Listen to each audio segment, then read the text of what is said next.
കാലിന് പരിക്കുണ്ട്, പക്ഷെ വീട്ടിലിരുന്നാല് ഇരിപ്പ് വരികയല്ല. വരമ്പിലൂടെ നേരത്തെ ഒന്ന് നടന്നിട്ടുണ്ടായിരുന്നു.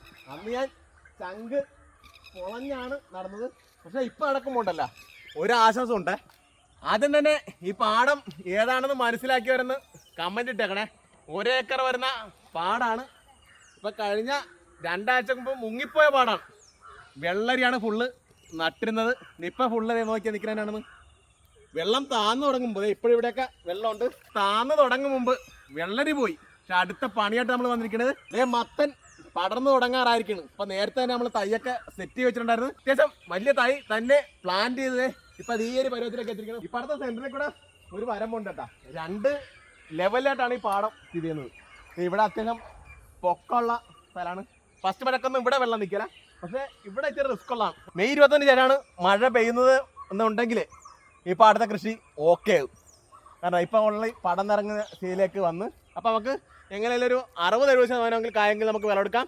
നമുക്ക് നേരത്തെ നഷ്ടം വന്നൊരു കഥ ഞാൻ പറഞ്ഞിട്ടുണ്ടായിരുന്നു. ആ നഷ്ടം നമുക്ക് കവർ ചെയ്ത് പോകാനായിട്ട് പറ്റും. അതുമാത്രമല്ല നമ്മൾ മുടക്കിയ മുതലിന് പിന്നെ അഡീഷണൽ വേറെ വളങ്ങളൊന്നും ചെയ്യില്ല. ആ വളം തന്നെ ഒന്ന് ഇളക്കിയിട്ട് ആ വരമ്പ് തന്നെ ഉപയോഗിക്കണം. അപ്പം കള മാത്രം ഒന്ന് പറിച്ച് മാറ്റും, മണ്ണും ചെറുതായിട്ട് വെച്ച് കൊടുക്കും. അപ്പം ഇത് മാത്രമാണ് ചെയ്യുന്നത്. വേറെ അഡീഷണൽ വളങ്ങളൊന്നും ചെയ്യാൻ ഉദ്ദേശിക്കുന്നില്ല. കിട്ടണത് കിട്ടിയാൽ മതി. അഥവാ കൃത്യമായിട്ട് കിട്ടുകയാണെങ്കിൽ, കൃത്യമായിട്ട് കാലാവസ്ഥ അനുകൂലമാണെങ്കിൽ ആ പോയ പൈസ മാത്രം പിടിക്കാനുള്ള ഒരു സെറ്റപ്പാണ് ഈ പാടത്ത് ഒരുക്കിയിരിക്കുന്നത്. ചെളി നോക്കിയേ, നല്ല വളക്കൂറുള്ള പാടാണ്. നല്ല തണുവ് നിൽക്കുന്ന പാലാണ്. ഇപ്പോഴൊന്ന് പിഴിയാണെങ്കിലുണ്ടല്ലേ വെള്ളം വനാണ്ട.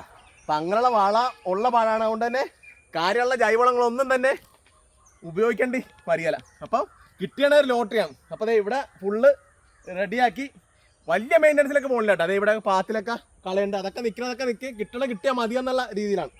അപ്പോൾ ഈ പാടം കംപ്ലീറ്റ് ഏകദേശം തീർത്ത് ഈ അപ്പുറത്തേക്ക് നമ്മുടെ ചേച്ചിമാർ നിൽപ്പുണ്ട് കേട്ടോ.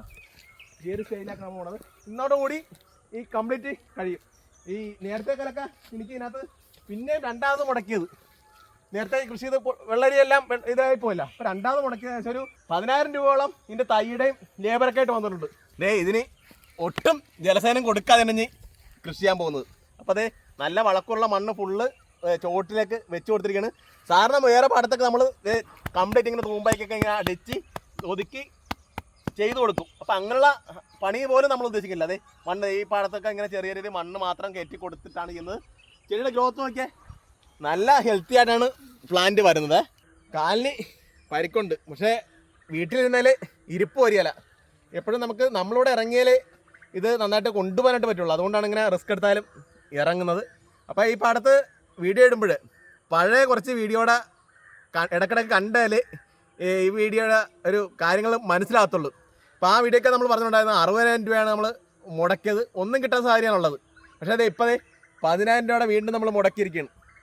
അപ്പോൾ ഈ രീതിക്ക് അത് 10,000-ഉം 60,000-ഉം മൊത്തം 70,000 രൂപ മുടക്കി. അപ്പോൾ നമുക്കിപ്പോൾ ഈ പടത്തെ എന്നെ സംബന്ധിച്ചുള്ള ഒരു 50,000 രൂപ കിട്ടിയാൽ പോലും ഞാനതിന് ലോട്ടറി ആയിട്ടാണ് കാണുന്നത്. നേരത്തെ പോയത് മൊത്തം പോകുകയല്ല.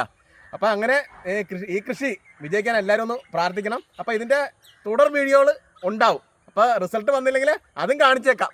അപ്പോൾ ഇതൊക്കെയാണ് ഈ വീട്ടിലെ വിശേഷങ്ങൾ. അപ്പോൾ മറ്റൊരു വീഡിയോയിൽ കാണാം. ബൈ.